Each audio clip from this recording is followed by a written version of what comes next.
l'exclusivité du mandat de vente, en fait, elle fait partie au même titre que la clause pénale des clauses qui ont été autorisées dans le mandat par les articles 6 de la loi Auguet.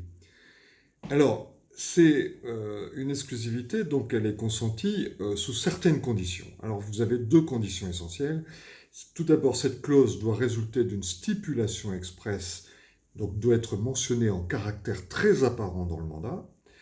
Et en deuxième lieu, un exemplaire du mandat doit être remis au mandant immédiatement à la signature des parties. Donc ça, cette formalité du double, c'est ce qu'on appelle la formalité du double, en fait, elle est exigée pour la validité même du mandat. Parce que le non-respect de la formalité de remise immédiate, elle est sanctionnée par la nullité du mandat en entier et non pas par la seule clause d'exclusivité. Alors là, la Cour de cassation, elle va même plus loin. La Cour de cassation exige une remise immédiate de cet exemplaire au mandant, c'est-à-dire en même temps ou du moins dès la conclusion du mandat.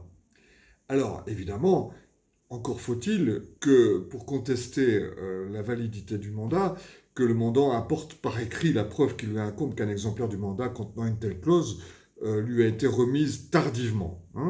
Donc là, il faut savoir que quand traditionnellement vous reveniez à l'agence pour enregistrer le mandat et que vous renvoyez ce mandat par la poste, eh bien dans le cadre d'un mandat exclusif, ça n'est pas recevable. C'est-à-dire qu'à partir du moment où la personne, votre mandant, eh bien, n'a pas reçu le double immédiatement enregistré, cela suppose également que vous alliez le voir en rendez-vous avec un numéro préalablement enregistré dans votre répertoire des mandats, pour pouvoir l'enregistrer immédiatement, ou alors que vous appeliez l'agence depuis chez votre client pour avoir un numéro immédiatement, pour lui remettre le mandat, eh bien, en dehors de ces cas spécifiques, eh bien, votre mandat serait simplement nul. Et donc, il pourrait être contesté par la suite. Et donc, vous pourriez voir vos honoraires contestés.